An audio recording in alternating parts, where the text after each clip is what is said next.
সমবেত হৈছিলোঁ বা যিটো উদ্দেশ্য এই মিটিঙৰ মুখ্য আকৰ্ষণ বা মুখ্য অতিথি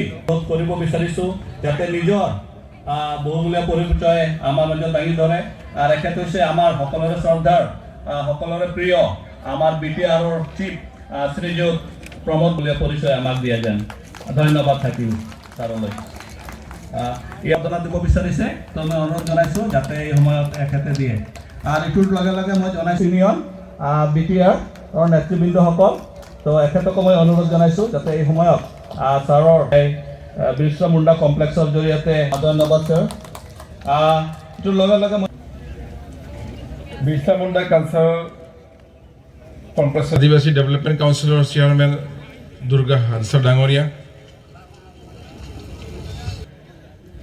EMসকল আদিবাসী কাউন্সিলৰ হুছেইন হাজদা ডাঙৰীয়া ৰঞ্জিত বসুমতাৰী ডাঙৰীয়া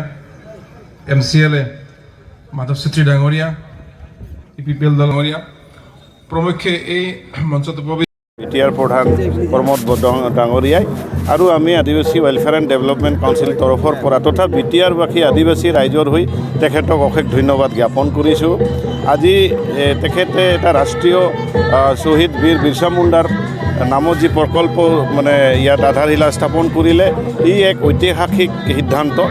আৰু এনেধৰণৰ সিদ্ধান্ত আগতেও হয়তো কোনেও লোৱা নাছিলে তাৰ কাৰণে বহুত বহুত ধন্যবাদ জ্ঞাপন কৰিছোঁ। আশা কৰিছোঁ এই যিটো মহান বীৰ বিৰছা মুণ্ডাৰ নামত যি প্ৰকল্প ইয়াত অনুষ্ঠান হ'ব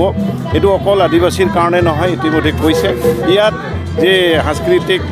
পৰিৱেশনৰ ব্যৱস্থা থাকিব মেল মিটিঙৰ ব্যৱস্থা থাকিব তাক সকলোৱে উপভোগ কৰিব পাৰিব সমানে আৰু এইটো এটা শান্তিৰ নিদৰ্শন আৰু সেইকাৰণে আমি BTR-বাসীয়ে ধন্যবাদ জ্ঞাপন কৰিছোঁ।